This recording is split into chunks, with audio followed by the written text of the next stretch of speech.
Hello and welcome to the latest episode of Dissidents and Dictators, the flagship podcast from the Human Rights Foundation.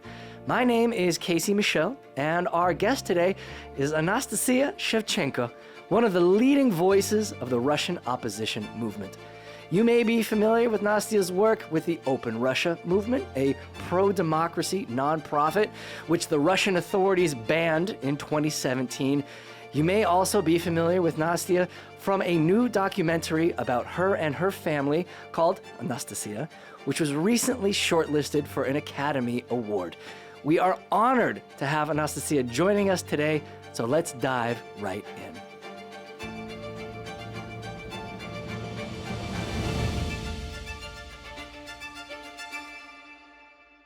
First things first, Nastia, thank you so much for coming. Добро пожаловать. How are you today? I'm good. Your Russian is great. Thank you for the invitation. I love it, really. Говори просто чуть-чуть. I speak only a little bit, к сожалению, unfortunately. It's still there, but it's very rusty, unfortunately. But Nastia, you are calling in from where today? You're no longer in Russia. No, I'm not in Russia anymore. I left the country in 2022 after the war started, and now I live in Lithuania with my family, my two children, my mom and my dog. Two children, mom, and the dog. How is the dog adjusting to the move? Well, I think the dog saved my life because, when we were crossing the border, Belarus and Lithuania border, I was very worried that they can stop me anytime and arrest because I was on probation that time. And they paid so much attention to my dog's documents, like it took an hour for them to check everything, that they didn't pay much attention to me. And I was like so happy. So yeah, wow. I'm very grateful. And dog is very happy as well. Oh, I'm sure the dog was very happy to have all the attention as well. What is the dog's name? Bailey. Bailey. Not a traditional Russian name, but a wonderful... But it's traditional in general, a very popular name. Well, everybody thinks that it's a girl in Russia. Mm-hmm. And you need to prove, no, it's a boy, because it sounds like a female name. Mm-hmm. Well, that's where the documents come into play that can show what the gender of the dog is. Well, Nastia, let's back up a little bit before you had to leave, before you had to flee Russia for Lithuania. I actually want to go kind of a ways back. We'll talk a little bit about your career and your impact. When did you first get interested in working in this kind of activist space, in this democratic space, in this organizational space? Is this something you've wanted to do from childhood? Is this something you were interested in school? Was there one person that inspired you? When did this actually begin for you? No, I never wanted to be an activist. It's dangerous in Russia, and you risk your life. So I didn't want to be an activist, but somehow it happened because there was so much injustice around me. And also imagine I'm a mom of 3 children. One of them is disabled, and you need to fight for her rights, for medications, and to survive somehow. Nobody cares about your children, and you should do something when you see that there's corruption here and they didn't pre-order medication for your child and so on and so forth. And you start fighting, and the authorities, they immediately say, okay, you are a mom. You should stay at home and take care of your children and stay out of politics. And I'm like, well, that's actually why I am an activist now, because it's not fair what you're doing with children. But there were also many points, I would say, like it's the death of Boris Nemtsov, a famous Russian politician who was killed on a red square in front of Kremlin. And it was so, I don't even know how to describe my feelings that moment. Like a man was killed and he sacrificed everything, fighting for truth, I don't know, for democracy, for peace as well.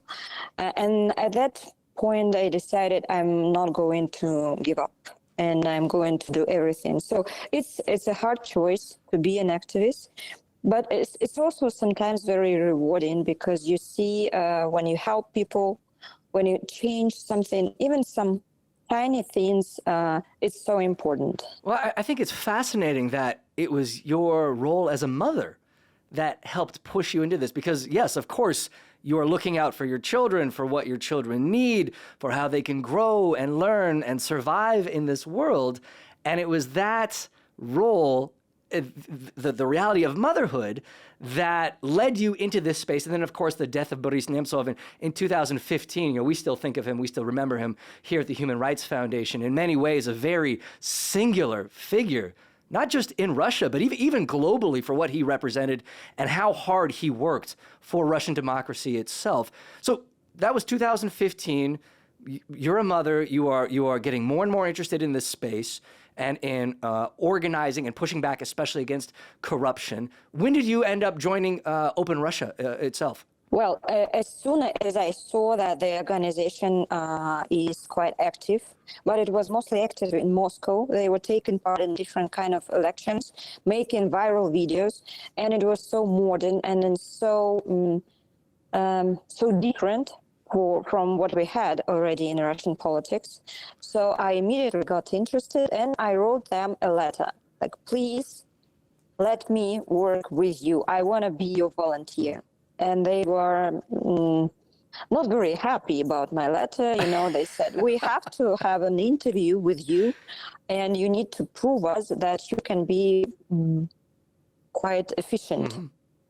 It was like the first time. It's a risk, to be an activist. And at the same time, they say, you need an interview. Sure. So I was interviewed and they said, okay, you can be our activist. Yeah. So I created like some community of Open Russia activists in my city.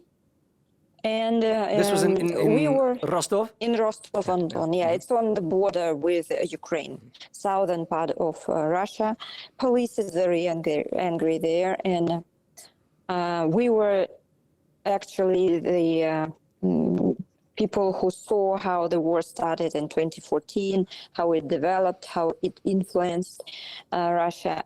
And we had many activities there, like fighting for the quality of public transport, fighting against Putin, fighting for, some theater for children, and many things, parks, and so on. I want to come back to your letter writing at the end, because there was a recent article about that I did want to ask about. But I think it's fascinating that you just wrote them a letter to Open Russia saying, I would like to work, I would like to contribute. And they say, that's wonderful, but first we need to actually know who you are, get to know you. And I'm sure as soon as they did, they welcomed you in. And I have no doubt that you began working immediately. Now, this was 2017 when you began with them? Yep. In a year, I became a member of Federal Council of Open Russia. So you can imagine I was very active there. But as soon as I became a member of Open Russia, we were actually planning the campaign Enough of Him about Putin. It's like the federal campaign in many regions. So protests with the portrait of Putin and saying enough of him. And the week before the start of this campaign, they said that our organization is undesirable in the country and any of us can be arrested. So I was going to say, Anastasia, can you tell us about this undesirable organization statute? I don't understand anything, about it. Like, how can Russian citizens be undesirable for Russian government? What does it mean? I didn't understand that time, and I don't understand now. But if you are a member of undesirable organization, Open Russia was not even an organization. I mean, it was a movement of people, not registered anywhere. So if you are a member and you are involved somehow in the activities of this organization, you can be first fined, then fined another time, and the third time, it's already arrest. And that's actually what happened with me, and it was the first criminal case in Russia under this law of undesirable organizations. Right. I think it's worth highlighting that this was the very first case of this undesirable organization, which I think folks are maybe generally, outside of Russia, maybe generally aware. There is this legislation that allows Putin, that allows those in the Kremlin to specifically target organizations that are opposed to Putin, are opposed to corruption, including Open Russia. But this was, again, the very first case, in many ways, the test case for how effective this legislation could be in targeting democratic activists. Did you know that this label was coming, or did you just wake up one morning and your colleagues let you know that all of a sudden Open Russia is undesirable in the Kremlin's eyes? Yeah, we knew it. It happened in April 2017, and I decided I'm not going to stop. Okay. You can do whatever you want. Because I told you, I don't understand what does it mean. How can I be undesirable living in my country? Before Open Russia, several American organizations were called undesirable. Well, I can see the reasons. Okay, yeah, you don't want them to interfere. But it's a Russian movement.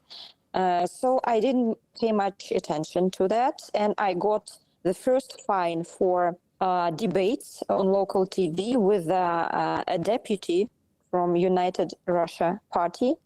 It was so good, because when you are debating, you can tell what you feel and what's true, but they are not able to say what they really think.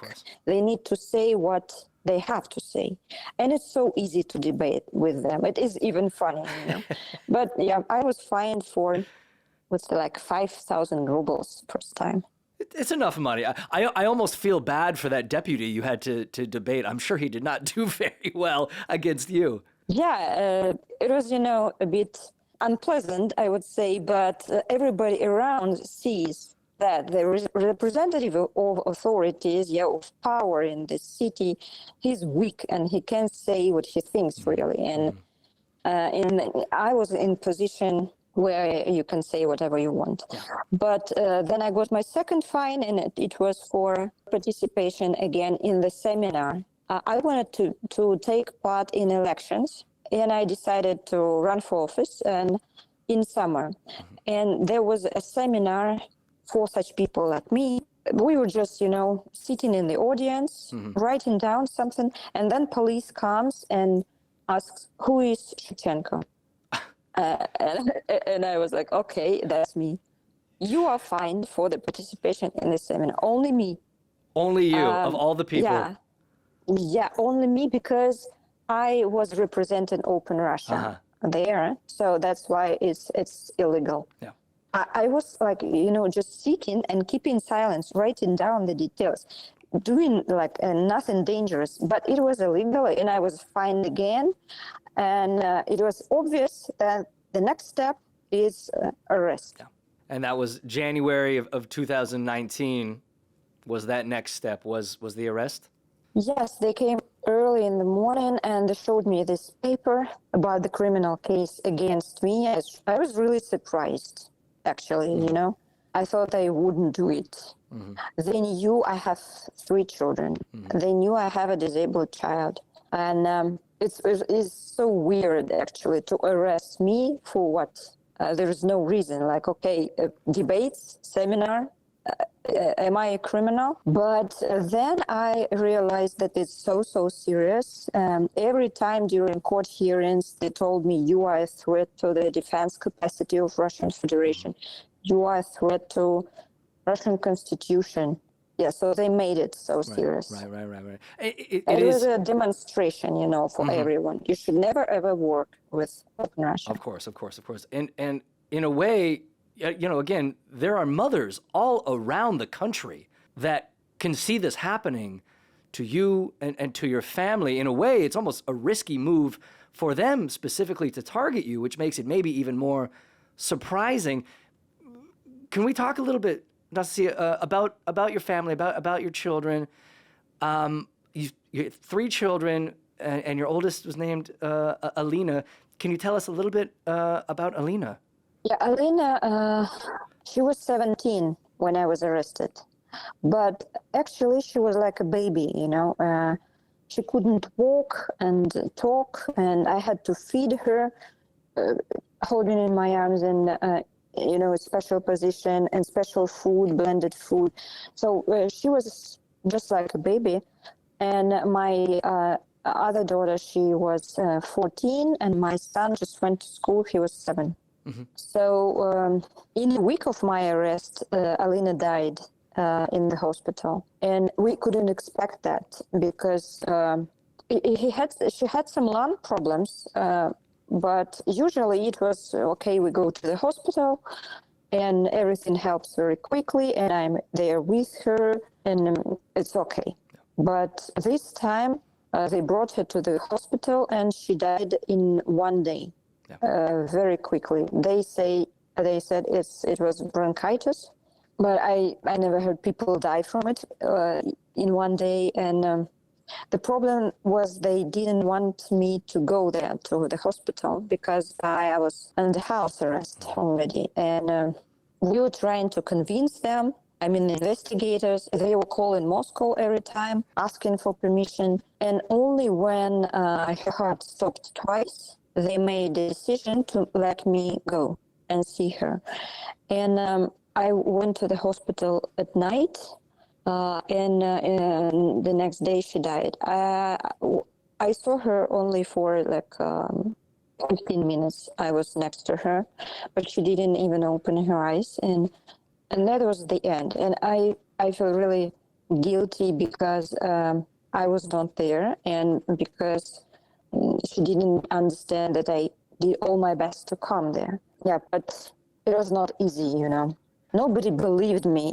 They said, you are going to the hospital, but you will turn to Ukrainian border and run away. They couldn't even understand that a mother just wanted to see her daughter, to be there for her daughter. No, the judge was just smiling, when I said that there was nobody to feed her. And he was just smiling, and that's it. And also, I remember that moment. I'm showing him, like, she needs special food. She's alone. And then I come to the hospital, and there was a nurse telling that nobody changed diapers. She was alone. She didn't have any food during 1 day because they only have food for, like, healthy children, but not for her. Nasia, I'm so sorry that you experienced this, and I'm so sorry that Alina is no longer here with us. This was a few years ago now. You carry Alina's memory, you carry Alina's legacy with you every day. I have to imagine you make her proud in all the work that you do every single day in carrying that legacy forward. Let me actually ask you about that. What is her legacy? How does her memory, how does your relationship with her propel you? How does that continue to motivate you in your work? And we can talk a little bit more about your work here in a moment, but how does that legacy continue to affect you? So the film that you mentioned, the documentary Anastasia, it's actually about the story how we go to the Black Sea to scatter the ashes of Alina and to say goodbye to her. And every time I watch the film, and I've watched it many, many times, there is her face on a big screen, like she's alive again with me, and it's so important. And people trust you in an instance when they see how honest you are with them, and you see they know your story. And I tell the story of many other political activists who are separated with their children, how much children suffer, like Alexei Navalny's children will never see him again. Vladimir Karamurza's children are growing up without him. He's arrested for 25 years, for God knows what. And there's more and more stories like that. So my goal is to tell about resistance inside the country, because not many people know about it.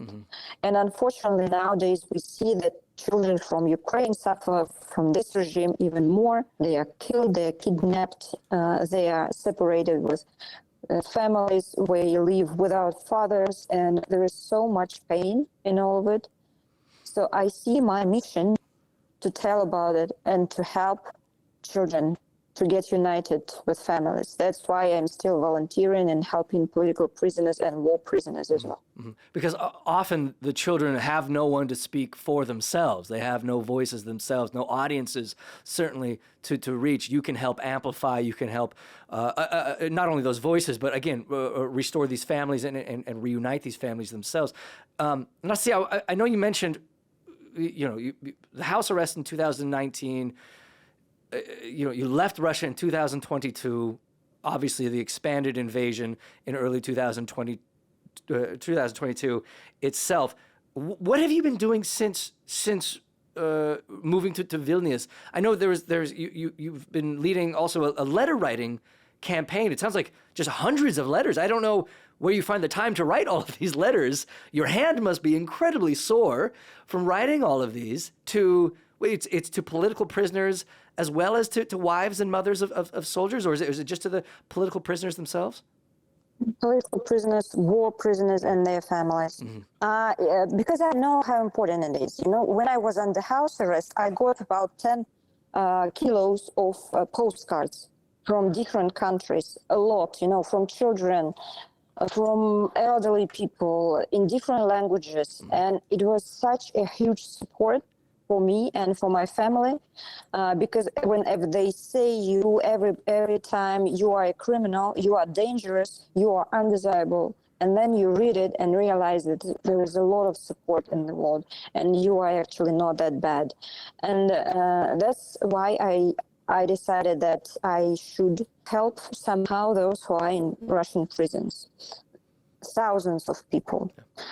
We can't reach out to all of them, unfortunately, but to hundreds of them easily. You will be surprised how comfortable this service is in Russia to write letters to prisoners. So you just go on a website, write it, type the mail, and they get it the next day. Yeah. And you can get the reply very quickly. You can send photos. You can send news, so it's a communication. And I see how important it is now, because sometimes we get news from political prisoners, like I have, a toothache, and I'm just in a very bad condition. I call like any kind of help, please do something. And we are campaigning on social media, or I am writing to Russian authorities, like, what are you doing? And there were multiple cases when we found the information immediately from political prisoners. I would like to say more about war prisoners. They are even in worse conditions because they are starving, they don't have food, they are tortured, and to provide them this communication with families, you can imagine how many words of gratitude I get every time when mother finally, after 2 years, gets a message from her son. I am a mom, and I do feel with their pain. This is so heartbreaking. And I would also like to help mothers of Russian military men who are imprisoned in Ukraine to finally get this communication, because I think mothers one day can stop the war, because there is no nationality. About mothers' pain, and grief. Mm-hmm. There is no nationality, no borders. It's grief, and it's something everybody can feel.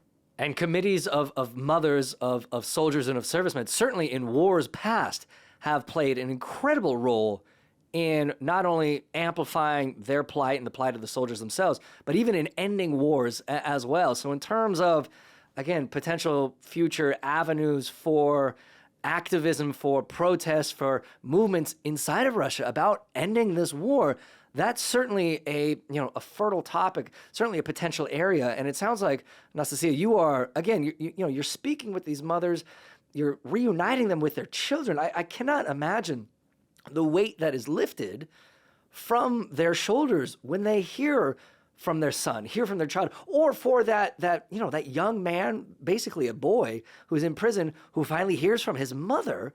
Again, I cannot imagine the relief that they feel. And of course, you hear from them directly. That must be rewarding for you, right? It is very rewarding. And when people ask me, where do you find motivation to keep fighting? I'm not actually looking for motivation, because when you realize how many children and people suffer in prison, you just can't stop resisting. You need to do everything you can. You know, there is so much hate, unfortunately, in my country. That's why I think women and female leadership is very important, because it's more about love, and we need somebody to take care of this, not to punish them constantly, you know, but finally to show that you are desirable, not undesirable. And the same is about fake. The whole country is about fakes, and children do feel it. They want you to sound sincere and honest, and as soon as they hear it, they are somewhere next to you and they trust you. And I have many stories actually to tell about children from Russia who call me and text me very often. They are sometimes beaten by their parents because of their anti-war position, and they have now no one to come and to complain, and they are looking for any kind of support. Go ahead. Sorry. To find this propaganda and to fight this hate, we need women in politics. Absolutely. You know, one of the themes of this podcast, Nastia, is that when regimes target dissidents, target activists, target opposition figures, often, not always, but certainly often, what they end up doing is creating even more motivation, but what they end up doing is amplifying that voice that they tried to silence, or that movement they tried to dismantle, or the opposition that they tried to take apart. What they're doing is counterproductive, maybe not immediately, but certainly in the months and the years to come. And what it sounds like for you, Anastasia, is that they targeted you, they tried to silence you, separate you from your family, and here you are years later, and you are reaching hundreds, you are reaching thousands more Russians, Russian citizens, Russian mothers, than you would have otherwise. I don't know if I'll ever speak to any of these officials who put you under arrest, but I have to imagine, I would like to think that they are maybe a little frustrated that what they ended up doing was creating an even more powerful voice, an even more powerful force and movement than they initially targeted back in 2017 or in 2019. I still remember one phrase. When I was arrested, a policeman told me, "We are creating a new Nelson Mandela out of you." And I was like, why Mandela? But they know it all, you know. They see how they changed my life. Mm-hmm. And another thing I would like to mention is that I'm trying to see good in people.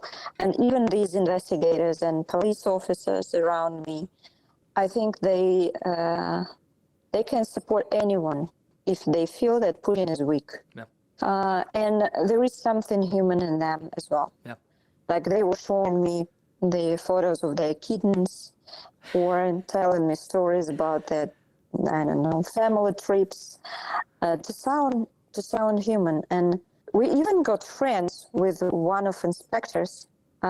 He came to our apartment to check me like every day, and my cat was sleeping in his boots usually. And he decided to buy the same cat, and he was studying zoo psychology. Oh, interesting. And telling me lots of stories about his cat. Yeah. And he knew I have a lack of fresh air, and usually he parked his car far from the building of the court, so we could walk and I could breathe. Yeah. And these small steps, they made us closer. But unfortunately, he died because of coronavirus. I'm sorry. Well, Nastia, hopefully very soon, you will be back in Rostov, and the most important conversations you will be having are about the cats, the dogs, and the pets of all of those around you. I don't believe it. I think we have so much to do, you know, to fix everything what not what Putin did. Well, certainly it's one step. It's going to take years, yeah. Yeah, one step, one letter, one conversation at a time. I think what you just mentioned a moment ago is that so many of these, whether it's in the security services or even just kind of general officials, maybe outwardly the support for Putin is there, but we have all seen how quickly these regimes can crumble. And especially for a figure like Putin and all of the forces that are certainly not going his way, whether it's economic, even the war in Ukraine itself, to say nothing of the rising generation that is in many cases sick and tired of his leadership, we see how quickly these things can fall apart. And again, whether it's figures like Mandela or other democratizers who can come in and lead their countries to a brighter and certainly far more beautiful future, that kind of beautiful Russia that I certainly, many of us are hoping for. Nastia, maybe as a final question, how can people support your work? How can they build upon your work? How can they also participate in maybe writing letters or helping reunite families? Whatever it is, what are some things that folks who are listening to this podcast can do on their end?